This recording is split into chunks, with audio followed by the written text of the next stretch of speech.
안녕하세요. 다양한 치유 전문가들과 함께하는 박지숙의 마인드 힐링 시간입니다. 고령화 사회가 될수록 스트레스를 많이 받고 있는 우리 현대인들이 가장 두려워하는 질병 중에 하나는 아마도 치매가 아닐까 싶은데요. 이렇게 의학이 발달하고 과학이 발달했음에도 불구하고 마땅한 치료약과 예방법이 아직 나오지 않아서 더욱 그런 것 같습니다. 그런 상황에서 우리가 할 수 있는 일은 건강한 식이요법과 스트레스 받은 두뇌를 건강하게 운동하고 활용하는 것만이 최상의 길인 것 같은데요. 그렇다면 이런 우리의 두뇌를 어떻게 운동하고 훈련하면 건강한 상태를 유지할 수 있을지, 치매를 예방할 수 있을지에 대해서 오늘 두뇌 운동 전문가 선생님을 모시고 함께 이야기를 나눠보도록 하겠습니다.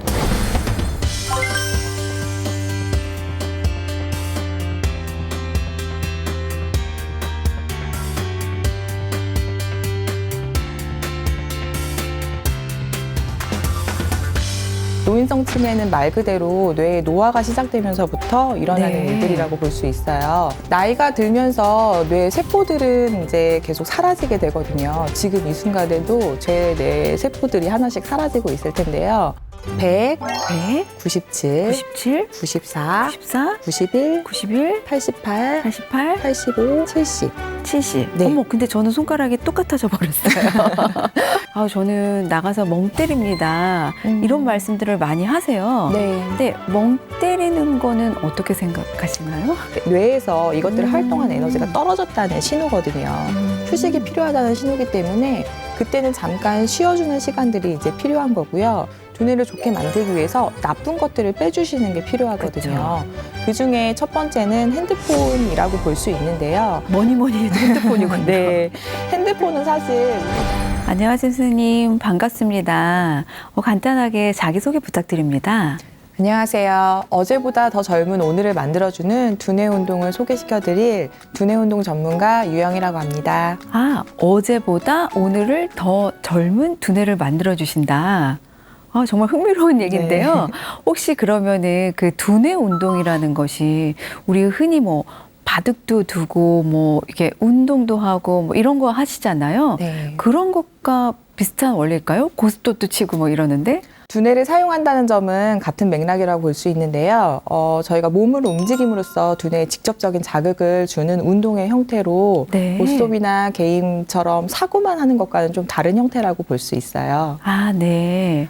그리고 우리가 고스톱이나 게임이나 뭐 바둑 같은 경우는 상대가 있어야 조금 더 재미있게 진행을 할 수가 네, 있잖아요. 네, 네. 근데 저희가 지금 소개시켜드릴 운동은 네. 상대가 없이 혼자서도 할 수 있는 조금 더 효율적인 운동이라고 볼 수 있고 네. 게임에 졌을 때 기분 나쁠 일도 없어요. 아, 네.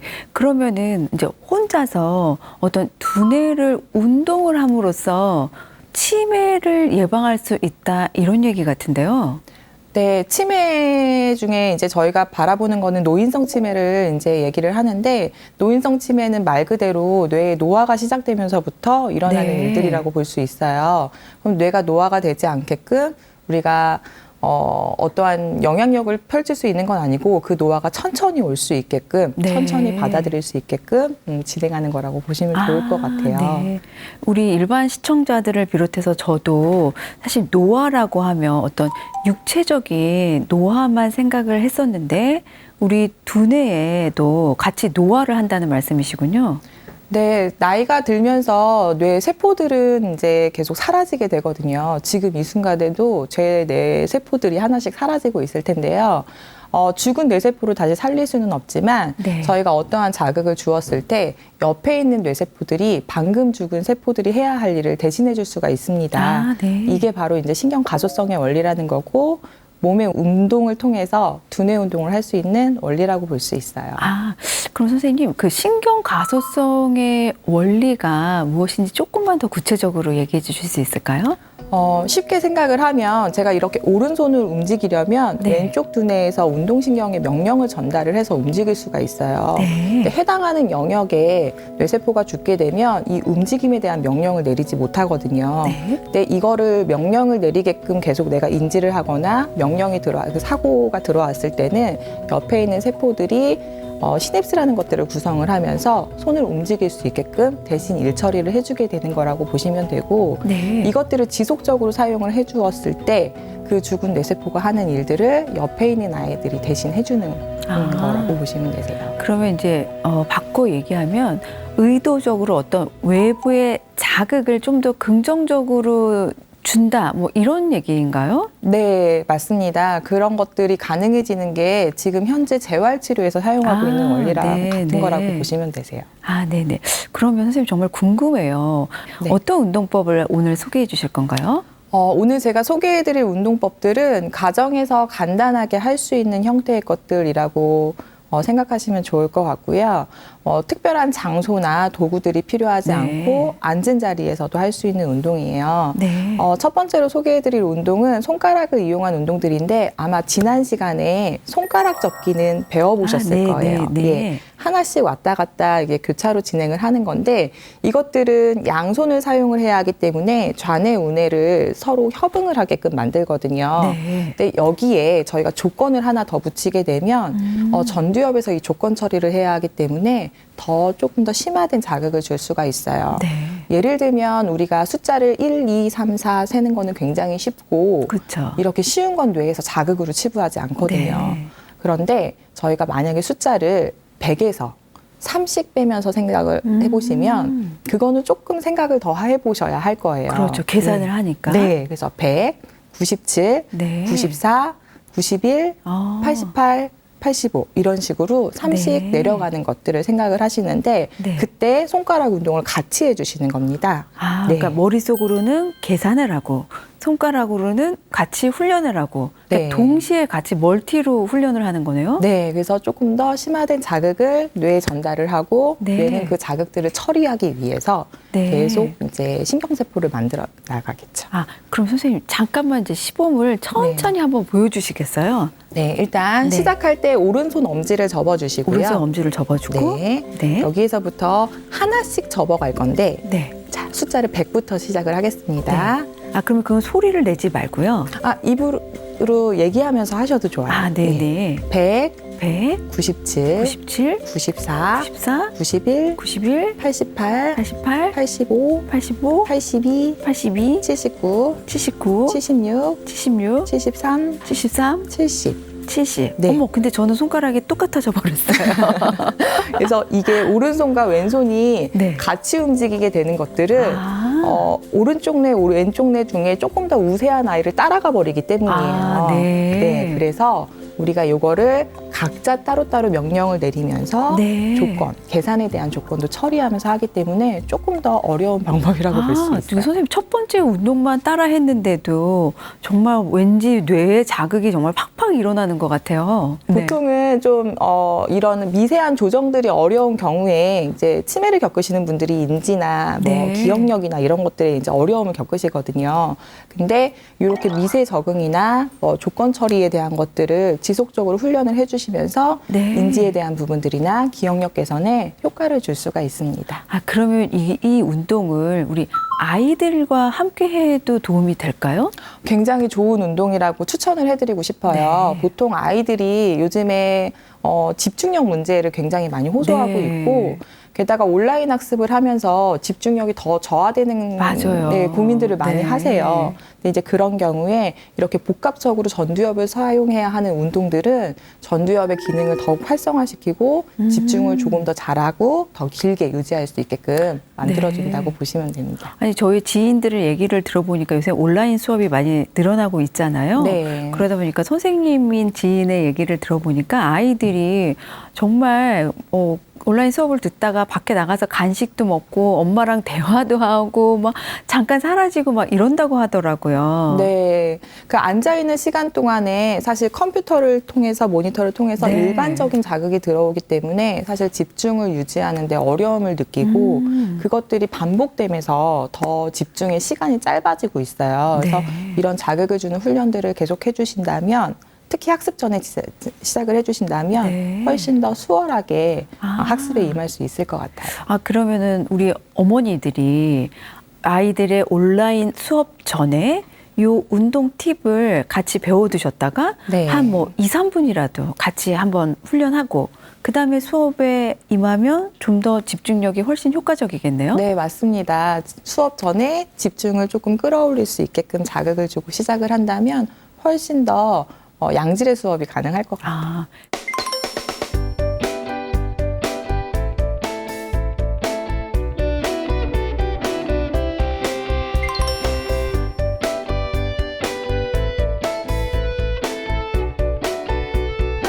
그러면은 우리 엄마들이 더 궁금한 게 있을 것 같아요. 네. 이렇게 이 운동을 하고 수업을 하면 집중력이 높아진다고 하니까 시험 치기 전에는 어떤 동작을 하면 도움이 될까요? 시험을 보기 전에도 마찬가지로 사실 시험은 이제 문제를 풀어나가는 그쵸. 과정이잖아요. 네. 그때 사고에 대한 능력이 굉장히 많이 필요하기 때문에 전두엽 자극에 대한 부분들을 저희가 계속 강조를 하게 되는데 지난 시간에 배우셨던 눈 운동을 활용하시는 것도 아. 굉장히 좋아요. 네. 눈 운동을 할 때는 전두엽에 있는 안구 조절 중추에서 계속 명령을 내려주는 것이거든요. 네. 그것들을 통해서 전두엽을 조금 더 깨워주고 그를 통해서 이제 문제를 더 잘 해결할 수 있게끔 환경을 만들어 주시는 것도 그럼 혹시 못 보신 분들도 계시니까 그 눈 운동이 뭔지 간단하게 한번 시범을 보여주세요, 선생님. 네, 간단하게 말씀드리면 눈의 정면에 엄지손가락을 펴주시고요. 이 손을 천천히 우로 좌로 네. 왔다 갔다 하시면서 얼굴은 움직이지 않은 상태로 손톱 끝을 계속 바라봐 주시는 거예요. 네. 네. 눈동자만 돌려서요. 네. 그래서 천천히 왔다 갔다 하는 것들 반복이 가능하시고요. 네. 또 하나는 위로, 위로, 아래로, 아래로. 위로, 아래로. 네. 네. 이런 방법이 있으시고 네. 그다음에 우리 아이들이 가장 많이 시험에서 실수하는 게 문제를 잘못 읽는 경우가 굉장히 네, 많아요. 네. 옳지 않은 것을 고르시온데 옳은 것을 맞아요. 골라버린다거나 네. 모두 고르시온데 하나만 체크해버린다거나 그것들은 문제를 읽을 때 내가 글을 쭉 따라가는 힘이 부족하기 때문에 네. 빠뜨리고 읽어서 생기는 네. 문제들이거든요. 그래서 지금 해주신 이런 추적 운동을 통해서 음. 읽기에 대한 능력이 개선이 될 수가 있고요. 네. 또 하나는 초점을 잘 맞춰서 보는 것도 굉장히 중요해요. 네네. 그래서 그것들을 위해서는 아까 말씀드린 대로 엄지손톱을 네. 눈 앞으로 모았다가 아, 다시 멀어질 때까지 네. 네, 지속해서 봐주시는 건데 요즘 아이들 대부분 이 협응이 좀 많이 어려운 편이에요. 그래서 네. 눈 모으기는 우리 어머님, 아버님들한테도 좋은 운동이지만 네. 아이들한테도 굉장히 필요한 운동이라고 아. 볼 수 있어요. 그러면 우리가 가족들이랑 같이 서로 마주보고 이렇게 테스트를 할 때 네. 눈 모으기가 잘 안 될 때는 나의 두뇌에 어떤 기능이 떨어져 있다라는 거군요. 네, 조금 간단하게 설명드리면 이렇게 눈을 모아줬을 때는 검은색 눈동자가 이렇게 같이 모아져야 그쵸? 되거든요. 네. 근데 요즘 아이들 대부분이 오른쪽 눈동자는 잘 오는데 왼쪽 아. 눈동자는 이렇게 오다가 통 놓쳐버리는 경우들이 있어요. 네, 네. 그럼 왼쪽에 있는 눈동자를 모아주는 오른쪽에서 명령을 내리는데 힘이 부족하다라고 볼 수 있거든요. 네. 그래서 왼쪽 눈동자가 유독 안 되는 경우에는 아. 한쪽 눈을 가려주시고 네. 네 번째 손가락까지 엄지가 와준 상태에서 이렇게 오는 거를 따로 연습을 해주신 다음에 그러니까 왼쪽 눈을 자꾸 훈련을 시키라는 네, 거죠. 그렇죠. 네. 왼쪽이 혼자 일할 때 조금 더 과하게 시켜서 이거를 연습을 해준 다음에 네. 꼭 같이 하는 걸 다시 해주셔야 해요. 아, 네. 그럼 왼쪽 눈을 혼자만 단독으로 자꾸 훈련을 시켜서 오른쪽 뇌를 자극하라. 이 말씀이신 거죠? 네, 간단하게 설명드리면 그렇습니다. 아, 네네. 아니, 우리 학부모님들이나 혹은 뭐 시니어 여러분들이 누구나 다 집에서 이거는 쉽게 활용하시면서도 효과는 아주 만점일 것 같습니다. 네, 맞습니다. 그래서 전두엽 운동을 통해서 사실은 우리가 뭐 눈으로 어떤 거를 잘 보게 만드는 것이 아니라 전두엽이 하고 있는 수많은 기능들을 해낼 수 있는 일꾼을 네. 만드는 개념이라고 보시면 좋을 것 네. 같아요. 정말 중요한 말씀해 주셨는데 네. 그 외에 또 어떤 방법의 운동이 있을까요? 지난 시간에도 배우셨겠지만 손가락으로 코 이렇게 잡는 거, 네. 이렇게 왔다 갔다 하는 것도 네, 배우셨을 거고요. 이거와 마찬가지로 손의 통합과 미세 운동 조절에 필요한 것들이 노래도 있었어요. 네. Baby One More Time이라고 아. 이런 노래도 있었는데 이제 양쪽에서 손가락이 와서 정확하게 네. 마주쳐야 되는 거군요. 마주칠 수 있게끔. 네. 미세 운동 조절이 어려우신 분들 네. 그리고 좌우의 기능이 차이가 나는 경우에는 이거를 정확하게 앞에 와서 맞추기가 조금 어려울 수 있어요. 저도 이렇게 하다가 앞에서 왠지 멈칫하게 되는 것 네, 같아요. 잘 맞을까 싶어서. 그래서 네. 요것들을 연습을 해서 잘 되신 다음에는 네. 열 손가락이 다 잘 맞을 수 있게끔 네. 할 수도 있고요. 네. 그리고 이렇게 한 손가락으로 포인팅 하는 것들을 연습을 한 다음에 방금 전에 느낌을 살려서 눈을 감은 상태로 맞춰보는 것들도 네. 연습이 되실 거예요. 눈을 감으니까 진짜 훨씬 잘 안 되는군요. 네, 맞습니다. 그래서 네. 방금 전에 했던 기억에 대한 기억의 움직임으로 찾아서 맞춰가는 것들 연습하는 게 심화 과정이라고 볼 수 있어요. 그럼 선생님, 이 동작을 몇 분 정도 할 때 효과가 있을까요? 딱히 정해진 건 없고요. 저희가 보통은 한 세트에 한 10번 정도를 말씀을 드리고 눈 운동이고 손가락 운동이고 다 3세트 정도 하는 것들을 권해드리긴 해요. 네. 근데 사실 일상생활을 하다 보면 이것들을 계속 뭐 10번씩 3번 맞춰서 하는 것들이 쉽지가 않아요. 네. 그래서 저는 일상에서 이것들을 좀 쉽게 적용할 수 있게끔 뭐 밥 먹고 나서 눈 운동 10번 그다음에 뭐 TV 보실 때 광고 나올 때 네. 손가락 운동 10번 아니면 화장실에서 네. 뭐 손가락 운동 10번 이런 식으로 나만의 패턴을 만들면 오늘 운동해야지라고 생각을 하지 않아도 하루가 끝났을 때 내가 몇 번의 운동을 이미 끝내놓은 네. 상황이 이제 이루어질 수 있어요.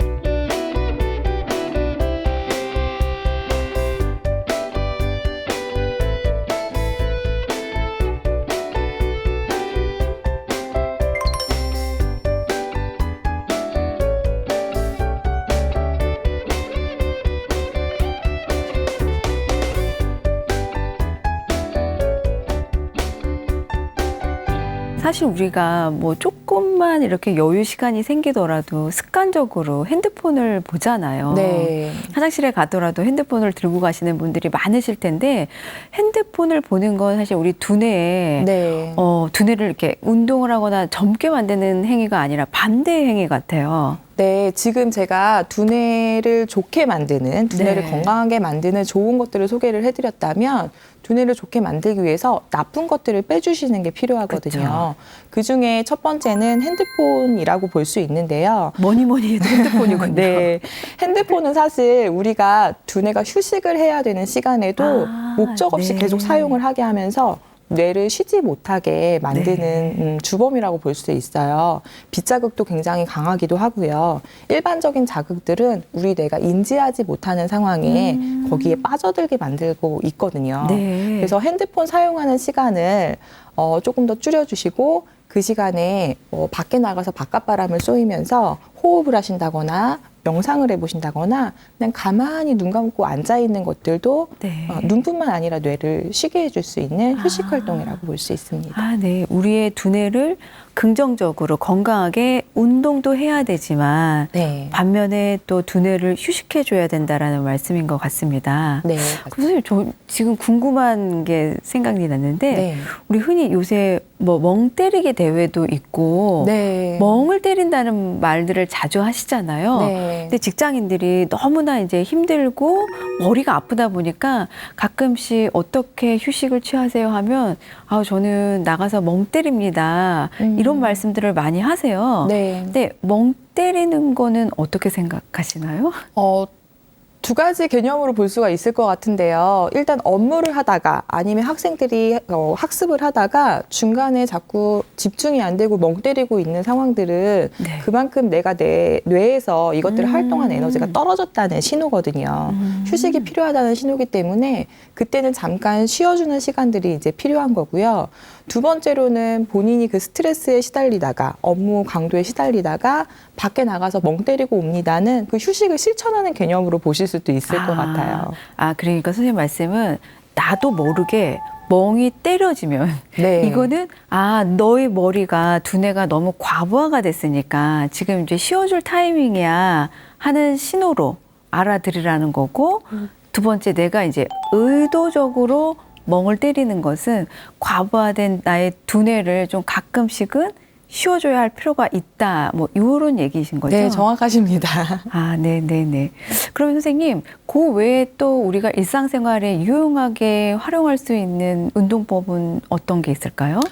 쉽게 할 수 있는 운동법 중에 박수치기는 다 아시죠? 네네. 간혹 TV에서도 많이 나오는데 박수를 쳤을 때 혈액순환이 잘 돼서 건강에 도움이 된다 이렇게 얘기를 해주시는데 거기에 박수를 치는 건 굉장히 간단한 동작이라 아까 말씀드린 대로 우리 뇌는 이걸 자극으로 치부하진 않거든요. 그래서 거기에 우리가 뇌를 사용해야 하는 하나의 조건을 또 포함을 시켜주실 수 있으세요. 요즘 핸드폰 어플에 보시면 메트로놈이라는 그 박자를 맞춰주는 그게 전자식으로 나온 것들이 있는데 그 피아노 칠 때 이렇게 똑딱 이렇게 박자 맞춰주는 기계요? 예, 맞습니다. 그래서 그 박자에 맞춰서 박수를 치는 것들. 그래서 소리를 듣고 박수를 칠 때 내가 청각 처리하는 반응 속도를 처리를 해야 되고 그거에 대한 타이밍을 예측하고 정확하게 맞추는 것들을 조절을 함으로써 전두엽을 또 많이 사용을 해주어야 해요. 그래서 이렇게 박자를 맞춰주시는 방법들이 있고 간혹 소리를 낼 수 없는 환경들도 있어요. 그러면 이제 바늘이 있는 시계 보시고요. 초침이 왔다 가는 거에 그러니까 움직일 때마다 그거에 맞춰서 박자를 쳐주시는 것도 하나의 방법일 수 있어요. 근데 이제 1초마다 치기엔 조금 이제 너무 단순해진다면 3초에 한 번씩 친다거나 아니면 우리 369 게임 하는 것처럼 3초, 6초, 9초, 12초 이렇게 그거에 맞춰서 치시는 것들도 하나의 방법이 될 수 있을 것 같아요. 나만의 법칙을 만들어서 뭐 회전 시계라든지 초침의 시계를 이용해서 박수를 친다든지 핸드폰에서 어플을 받아서 또 그 박자에 맞춰서 박수를 친다든지. 네, 맞습니다. 그렇게 해주시는 것들이. 그렇게 하면 선생님 구체적으로 우리가 알기 쉽게 어떤 면에 있어서 도움을 받을 수 있을까요?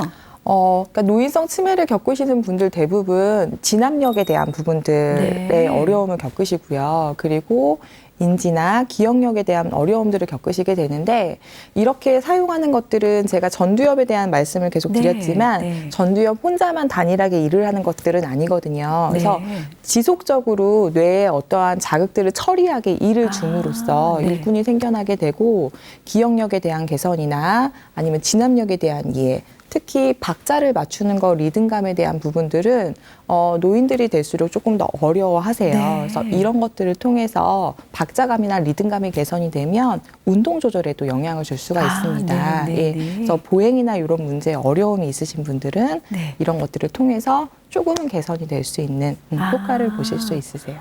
그렇죠. 그러니까 우리가 이제 노화를 하거나 약간의 기억력이나 이런 두뇌의 기능이 떨어질 때 보면 이렇게 걸음걸이라든지 이런 것들이 변화하고 잘 못 걸으시는 경우가 많이 있는 것 같더라고요. 네, 맞습니다. 특히 알츠하이머인 경우에는 한쪽에 이제 마비가 오는 경우들이 있는데 마비가 오면 이제 극단적으로 설명을 드리면 좀 보행에 문제가 생기시잖아요.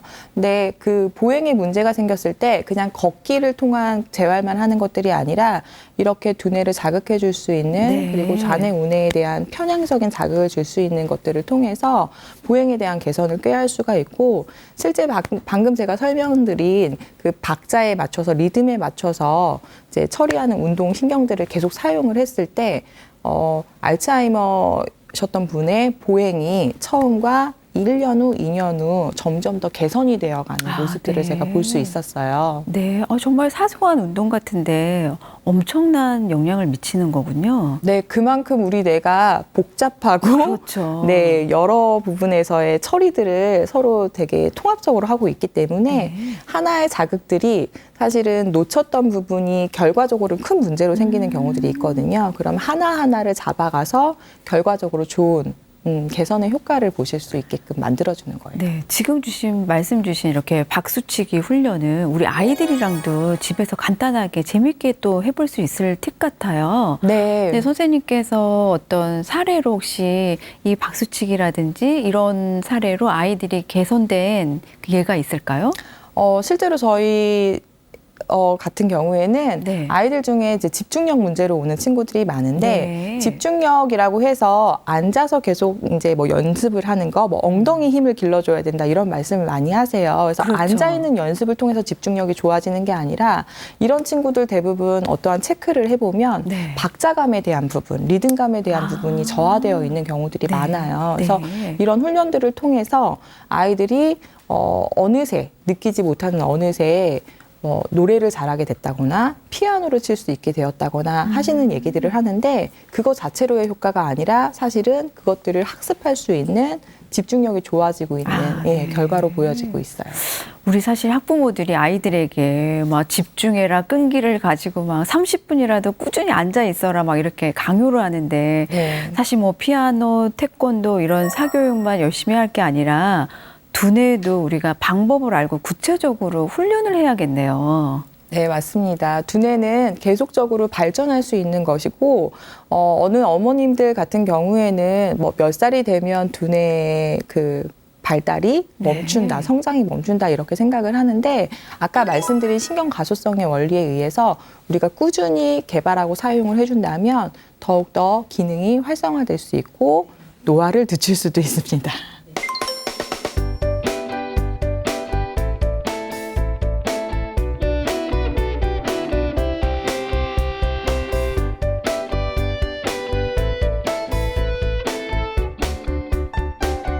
그럼 선생님, 지금까지 이제 우리가 어떤 간단한 어떤 손 동작이라든지 눈을 이용해 가지고 두뇌를 훈련하는 방법을 알려주셨는데 그 외에 혹시 어떤 뭐 식이요법이라든지 이런 것들을 통해서 두뇌에 도움이 되거나 아니면 우리가 멀리 해야 될 거 이런 팁이 있을까요?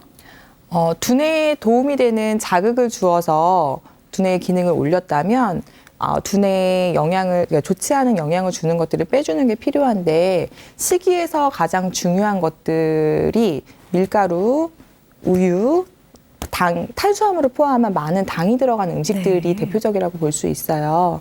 저희가 이렇게 계속 운동을 진행을 함으로써 뇌에다 플러스 요인을 넣어줬다면 매일매일 먹는 음식을 통해서 마이너스가 이루어질 수 있고 네. 운동을 아무리 열심히 한다고 해도 제자리 걸음이 될 수밖에 없어요. 그래서 음식들의 제한, 나쁜 음식들을 빼주는 것들이 굉장히 중요합니다. 우리가 그래서 흔히 머리를 닮은 호두를 많이 먹으면 견과류를 먹으면 머리가 좋아진다라는 말씀이 있는데 그 어떤 음식들이 우리 두뇌에 도움이 될까요?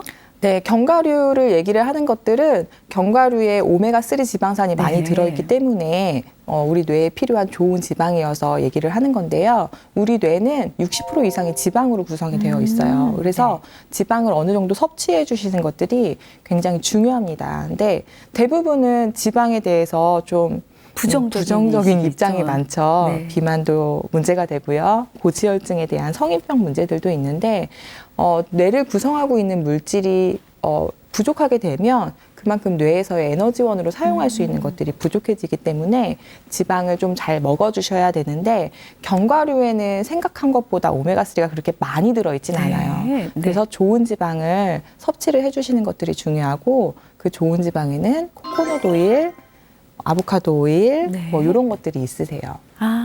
그러니까 우리가 지방의 섭취는 매우 두뇌를 위해서도 중요한데 더 중요한 거는 나쁜 지방은 멀리하고 좋은 지방을 많이 섭취하라 이 말씀인 것 같아요. 네, 맞습니다. 네. 좋은 지방이 있다면 당연히 나쁜 지방이 있을 것이고 나쁜 지방은 여러분들이 요리할 때 많이 쓰시는 우리 보통 식용유라고 네. 얘기하는 네. 식물성 기름들이 대표적이에요.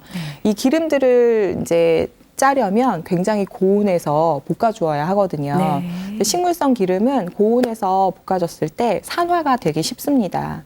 근데 이 산화된 기름을 가지고 저희가 요리할 때 한 번 더 가열을 하게 되면 네. 굉장히 이제 산화가 많이 되겠죠. 산화가 많이 된 것들은 활성산소를 이제 생기게 만들고 그것들을 우리 몸에서 염증 반응이나 자가 면역 질환을 얘기시킬 수가 있어요. 그래서 산화된 기름들은 요리하실 때 빼고 진행하시는 것이 좋습니다. 정말 좋은 기름과 나쁜 기름의 중요성은 100번을 설명해도 부족함이 없을 것 같습니다. 네, 좋은 기름 뭐뭐뭐, 나쁜 기름 뭐뭐뭐 다시 한 번만 설명해 주세요. 네, 좋은 기름에는 코코넛 오일, 아보카도 오일, 그리고 올리브 오일이 그쵸? 있는데 네. 올리브 오일은 가열점이 낮아서 요리하시는 것보다는 생으로 드시는 것들을 네. 추천을 드리고요. 거기에 들기름도 마찬가지로 저온압착으로 이제 추출된 것들은 생으로 먹는 것들을 권해드리고 있어요. 제가 이렇게 보니까 그 산패 정도를 측정하는 용지들도 판매를 하기는 네. 하더라고요. 네. 그래서 그런 거 한번 이용해 보시는 것도 아. 좋으실 것 같아요. 그러면 좋은 기름인지 말씀해 주셨고 우리가 가급적이면 피해야 할 기름은 뭐 마가린, 식용유, 또 네. 카놀라유 뭐 이런 것들인 거죠? 네, 뭐 포도씨유, 해바라기씨유, 그래서 많이 이제 알고 계시는 그 식용유라고 네. 하는 식물성 지방들이 이제 빠져야 되는 나쁜 기름이고요. 마가린 역시 유통과 보관을 편하게 하기 위해서 식물성 기름을 고체화시켜 놓은 네. 거거든요. 그래서 버터하고 마가린을 구분을 해주셔야 되는데 버터는 동물성 지방이기 때문에 자연 상태에서 굳을 수밖에 없고 그것들은 요리할 때 사용하시는 거는 괜찮습니다. 근데 네. 마가린은 아까 말씀드린 대로 식물성 지방을 고체화시켜 놓은 거기 때문에 구분을 잘 하셔야 돼요. 아, 네. 요즘 마트에 가보면 마가린이라고 불렀던 예전에 저희가 마가린이라고 네. 불렀던 식품들이 다 식물성 버터라는 식의 아, 이름으로 네. 바꿔서 판매가 되고 있어요. 그래서 네. 그거는 잘 살펴보시고 구매하시면 좋겠습니다. 아, 정말 유용한 팁 같습니다. 아, 그러면 또 혹시 어떤 우리 음식 중에 또 주의할 만한 사항 혹시 있을까요? 아까 앞전에 잠깐 말씀드렸는데 밀가루, 우유 네. 들어가는 음식 그리고 탄수화물을 포함한 많은 당들은 우리 장내 환경을 유해균이 서식하기 좋은 것들로 계속 유지를 시켜주거든요.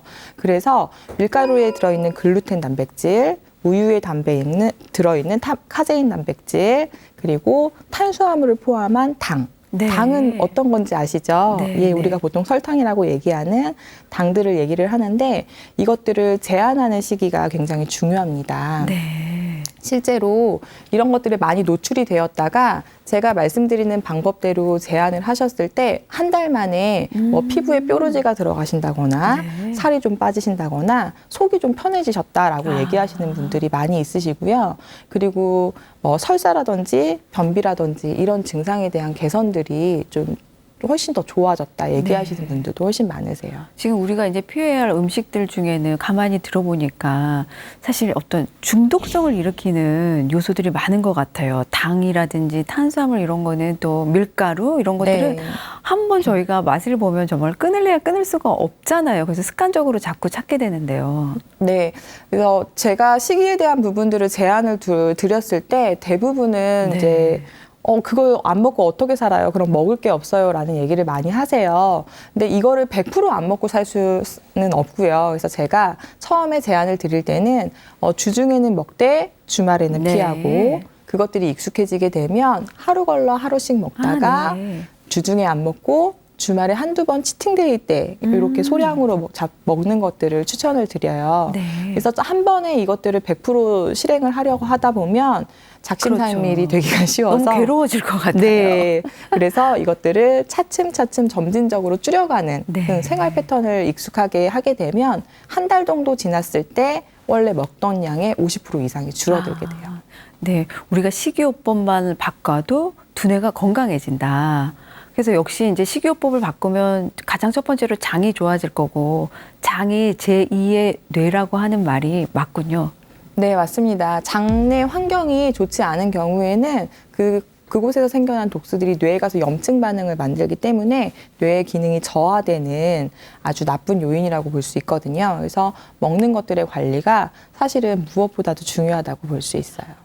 그러면 선생님, 우리 많은 현대인들이 아까도 말씀드렸지만 밀가루 끊기는 정말 힘들 것 같아요. 네. 그래서 저도 뭐 치팅데이도 마련해보고 뭐 일주일에 한 번만 먹자 이렇게 약속은 정해놓고 하는데 그게 잘 사실은 안 지켜지거든요. 네. 그래서 밀가루로 혹시 대체할 만한 음식이 뭐가 있을까요? 요즘 사람들이 제일 좋아하는 음식들 중에 밀가루가 안 들어가는 것들은 네. 없죠. 그중에 대표적인 게 떡볶이인데요. 네. 떡볶이가 사실 쌀떡볶이하고 밀떡볶이하고 두 개로 나뉘어요. 네. 그래서 쌀떡볶이 위주로 섭취를 해주시는 것들이 한 방법이고 그 속에 들어가는 어묵 역시 밀가루가 들어간 제품, 밀가루가 안 들어간 제품들이 있어요. 네. 그래서 사 드실 때는 쌀떡볶이에서 떡볶이 위주로 드시고 집에서 만들어 주실 때는 그렇게 재료들을 이제 밀가루가 들어가지 않은 것들을 이용해서 해주시는 것도 하나의 방법이고 탕수육도 마찬가지로 찹쌀 탕수육이란 것들이 네, 있어요. 그래서 네. 그런 제품 이용해 주시는 것도 하나의 방법이에요. 네. 그리고 이제 면 요리를 좋아하는 경우가 제일 문제가 되는데 네. 사실 쌀국수는 또 아이들이나 어른들 중에도 호불호가 좀 많이 갈려서 제가 좀 많이 찾아봤는데 라면 중에는 밀가루가 안 들어가는 것들은 없더라고요. 네. 그래서 찾은 게 쌀로 만든 소면이 있었어요. 네. 글루텐이 하나도 포함되지 않은 쌀로 만든 소면을 이용해서 뭐 짜장 소스라든지 비빔국수라든지 아니면 파스타 소스를 집에서 이렇게 조리를 해서 네. 면을 그걸로 대체해서 하시는 것들도 방법이고요. 요즘엔 사실 제품들이 좀 많이 다양해진 게 글루텐 프리라고 치면은 파스타 면부터 과자, 빵까지 글루텐이 들어가지 않은 제품들이 시판되고는 있어요. 네. 그럼 글루텐 프리 음식을 찾으면 그 밀가루가 전혀 들어가 있지 않은 음식이라는 말씀인 거죠? 네, 맞습니다. 그래서 그런 것들 이용해 주시는 게 하나의 방법이고 이번 추석 때 제가 전을 부쳤는데요. 네. 전을 부칠 때 밀가루나 부침가루 사용하시잖아요. 그것도 찹쌀가루 이용하셔서 대체하시면 더 좋으실 것 네, 같아요. 그런 팁도 알아두면 정말 유용할 것 같아요. 네.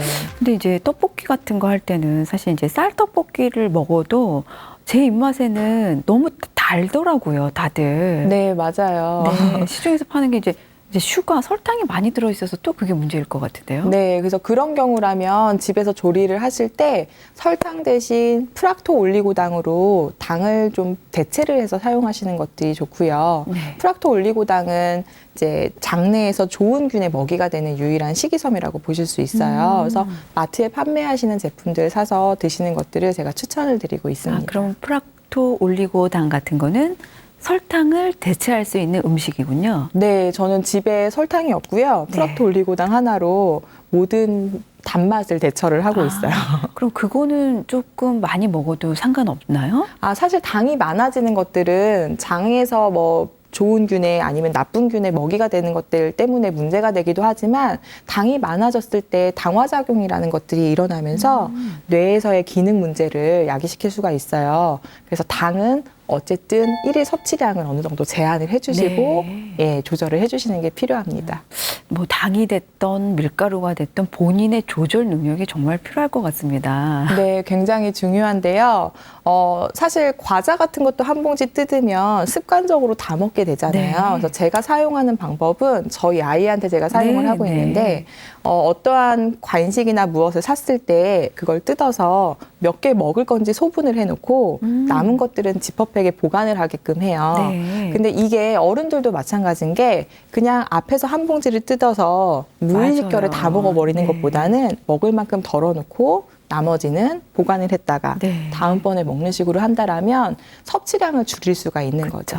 예. 그래서 떡볶이 같은 경우도 나는 오늘 3분의 2만 먹겠다, 반만 먹겠다고 이렇게 덜어서 먹어야겠군요. 네, 맞습니다. 이 사람의 뇌라는 것은 이렇게 좋아하는 것들이 있을 때 그걸 계속하고자 하는 예, 욕구가 있기 때문에 덜어놓고 시작을 하시는 게 조절을 하시는데 훨씬 더 수월하실 거예요. 제가 얼마 전에 보니까 재미있는 걸 발견했는데 두부면이라는 것도 있더라고요. 네, 맞아요. 두부면 다이어트 식품으로 많이 이용을 하시는데요. 네. 두부에 들어가는 콩이 사실은 조금 문제가 될 수 있어요. 네. 보통 콩은 GMO 식품이 많기 때문에 자가 면역 질환의 이제 원인이 될 수가 있거든요. 그래서 두부면을 매일매일 섭취하시는 것들은 네. 제한을 하시는 게 좋고 한 번씩 이렇게 면을 먹고 싶을 때 그걸로 대체를 하시는 것들은 하나의 방법이 될 수 있습니다.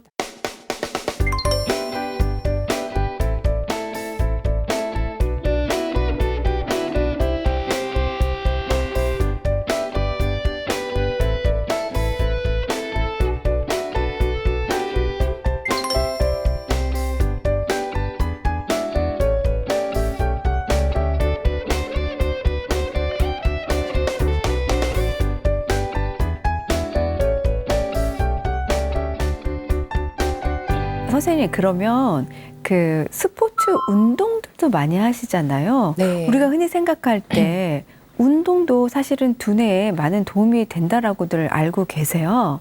스포츠에서는 어떻게 적용을 해볼 수 있을까요?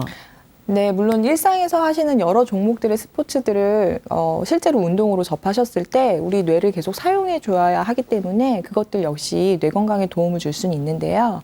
오늘 말씀드린 안구 운동이나 전두엽을 많이 사용해야 하는 이런 형태의 조금 더 특화된 종목들이 있어요.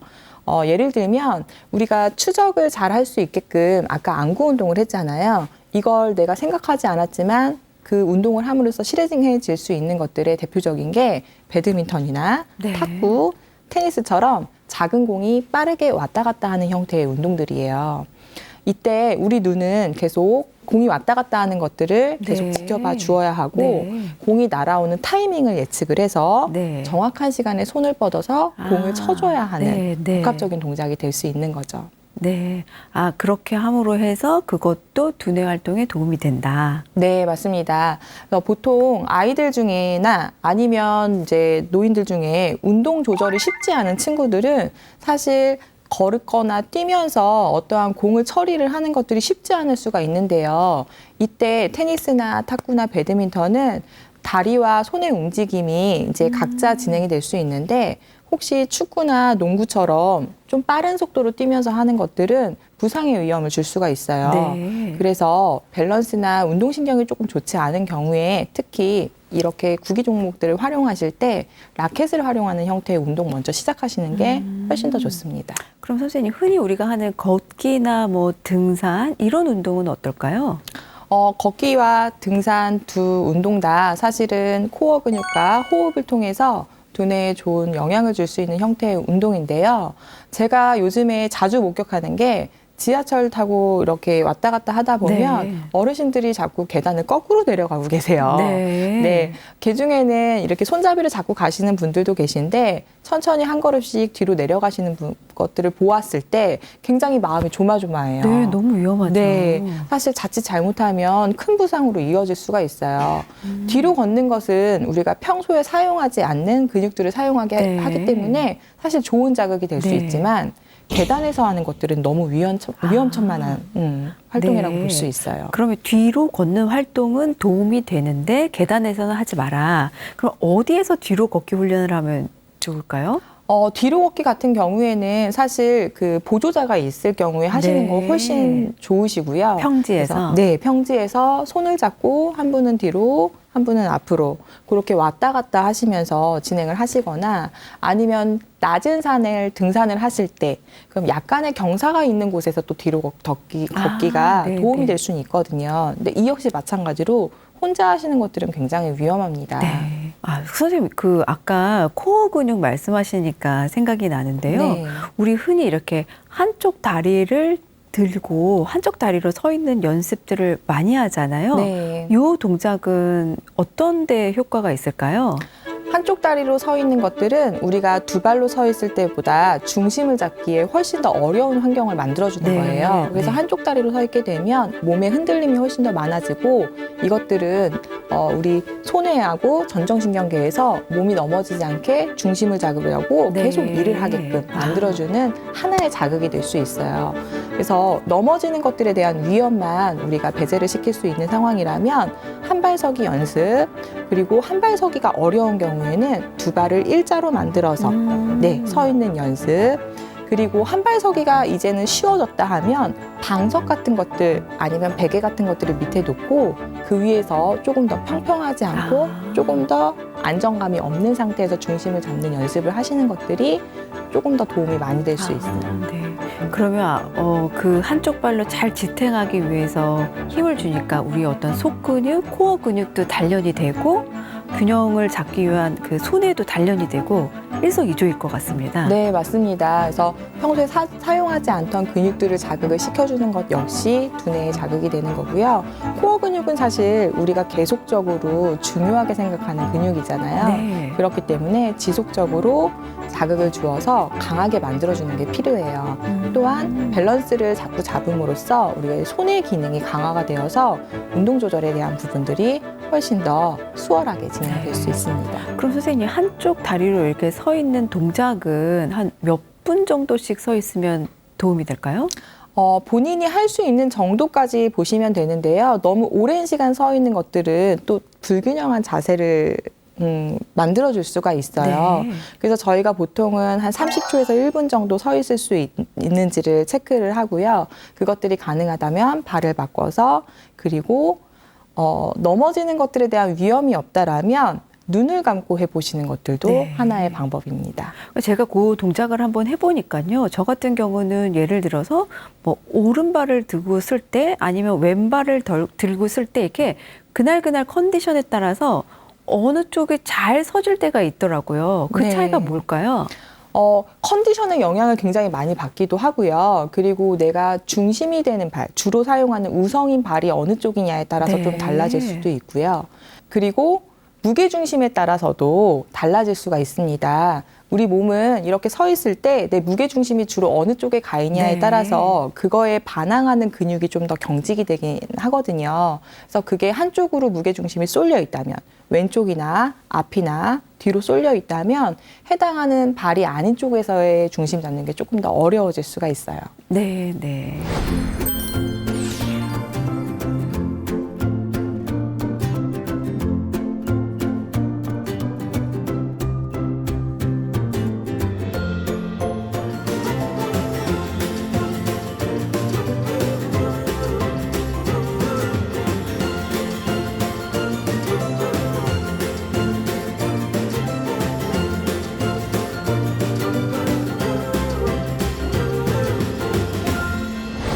선생님께서 오늘 알려주신 여러 가지 유용한 팁들이 정말 시니어 TV 시청자 여러분들한테 도움이 됐을 것 같습니다. 몇 가지 두뇌 운동법도 알려주셨고, 그다음에 건강한 식이요법도 알려주셨는데요. 오늘 오랜 시간 내어주셔서 정말 감사드립니다. 감사합니다. 네. 오늘 정말 두뇌에 유용한 좋은 얘기 많이 들은 것 같습니다. 저희 두뇌가 벌써 젊어진 것 같아요. 건강은 습관이라고 하는데요. 여러분들이 매일 세수하고 식사하듯이 두뇌도 습관적으로 운동하셔서 젊은 노후 맞이하시길 바랍니다. 감사합니다, 선생님.